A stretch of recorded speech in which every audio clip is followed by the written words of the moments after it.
ইনশাআল্লাহ তাআলা।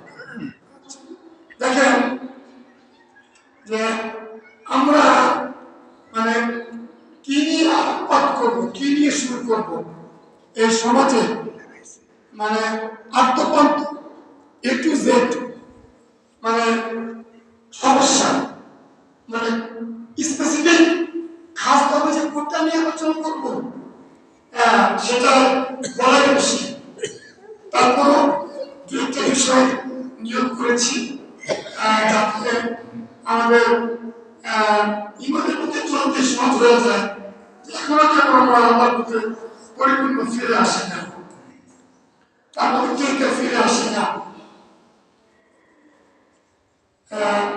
পবিত্র যদি আমাদেরকে জিজ্ঞেস করা হয় যে সবচেয়ে বড় শত্রুকে, অবশ্যই আপনারা বলবেন যে কোরআন সুন্নাহ অসংখ্য দলিলে ইবলিস।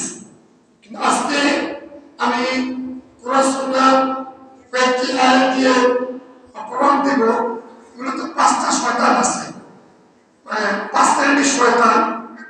তাদের মধ্যে ইবলিস শয়তান 2 নম্বরে পড়ে। 1 নম্বরে আমরা প্রত্যেকে নিজেই পড়ি। 1 নম্বর নিজেরাই প্রত্যেকে আমরা আমাদের জীবনকে নষ্ট করতেছি, আমরা নিজেরাই শয়তানের পথ অনুসরণ করতেছি। তারপরে ইবলিস শয়তান, তারপরে স্ত্রী, সন্তান, সম্পদ, এই 5টাই হচ্ছে আমার শত্রু। এটাই পড়াশোনা দিয়ে দলিল দিব ইনশাআল্লাহ তাআলা। আমার সামনে উস্তাদুল্লাহ শাইখুল মাশায়েখ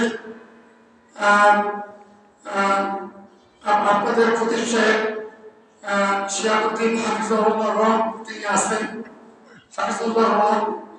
আমি যদি কোনো আলেম পাই, কোনো শিক্ষক পাই, আলহামদুলিল্লাহ কোরআন সুন্নাহ বলতে আমার খুব ভালো লাগে, কারণ তাহলে যে কালেকশনটা হয়ে যাবে।